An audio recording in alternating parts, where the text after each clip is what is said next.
let's make him more into Spider-Man because people got a problem with all his Peter Parkerisms and him just wanting to be Peter Parker the whole time. So let's show what happens when he just focused on being Spider-Man. And what ended up happening? Well, he ends up turning into a spider. That's like, what? I went to go see the Spider-Man, Spider-Man Brand New Day movie. I went to go see the movie, and I'm not particularly impressed with none of it, right? But these people, they like Tom Holland Spider-Man, but they don't like Zendaya's MJ.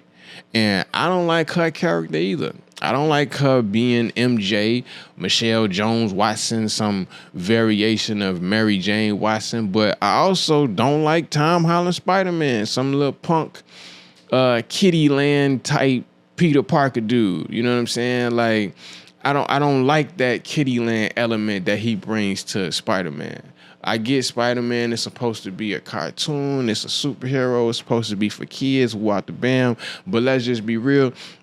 You can still have mature themes and you can still have morals and lessons and whatnot in these movies without it being centered around some type of kitty land aesthetic. Like, first of all, Spider-Man, Peter Parker that is, never needed to be a part of a group. Let me just dissect real quickly. I'm not even finna do like a full movie review, but let me just dissect what I don't like about Tom Holland's Peter Parker or his Spider-Man. I don't like that his Spider-Man yearns to be a part of a group so badly. I don't like that. Like, Spider-Man was always a solo act.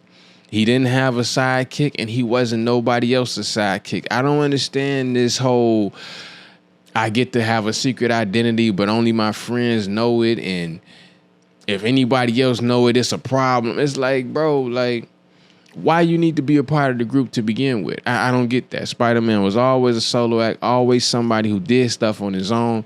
Even when it came down to his love interest, he was always disappointing them.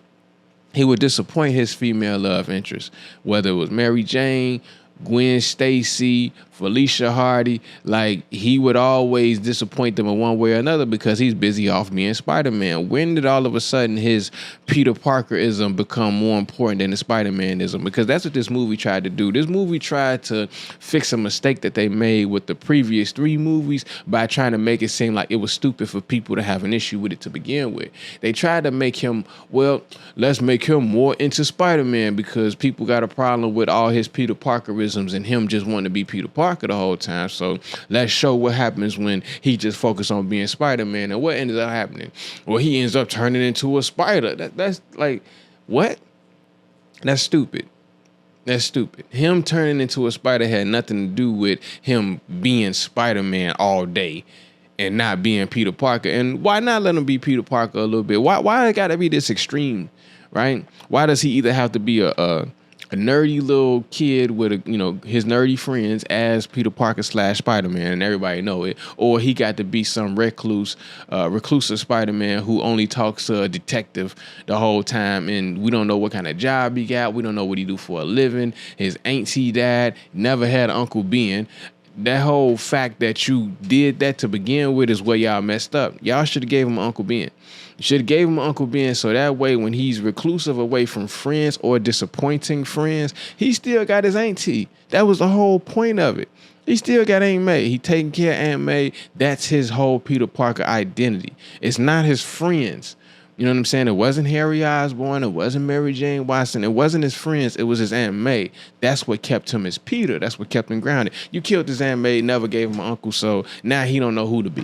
And now he needs his friends in order to be Peter Parker. It's whack. It's lame. Forget all the source material and all that. It just don't make for good storytelling because you take away the emotional part and now the friends is that and they getting too involved and it makes the movie convoluted. You don't even really do the rogues gallery that well. You do this little montage flash of his villains where that's just an afterthought and the important part is his friendship, and then you do the whole Jean Grey villain antagonist element where now you get to use his auntie. It's very confusing. It's all convoluted, right?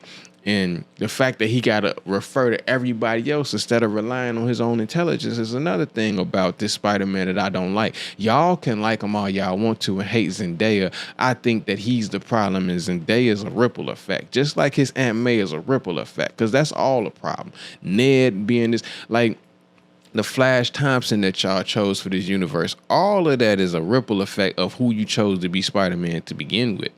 You dig what I'm saying? If his first three movies was about developmental years, if it was about developing him to be a superhero, Tony Stark, Iron Man, being his mentor and growing through that, and knowing that he can't trust other people, he tried to trust the Mysterio character as some sort of mentor. Nick Fury isn't a reliable mentor. If y'all use those first three movies for him to develop, and then the last one, which was the No Way Home, to have the other Spider-Man from the other universes come basically show him how it's done. In both of those Spider-Men, they didn't have no group of friends like that they relied on.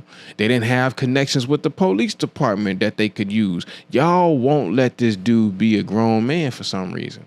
Y'all just won't let him be a man. Y'all want to keep taking from him. And I wonder if this is like some type of control thing.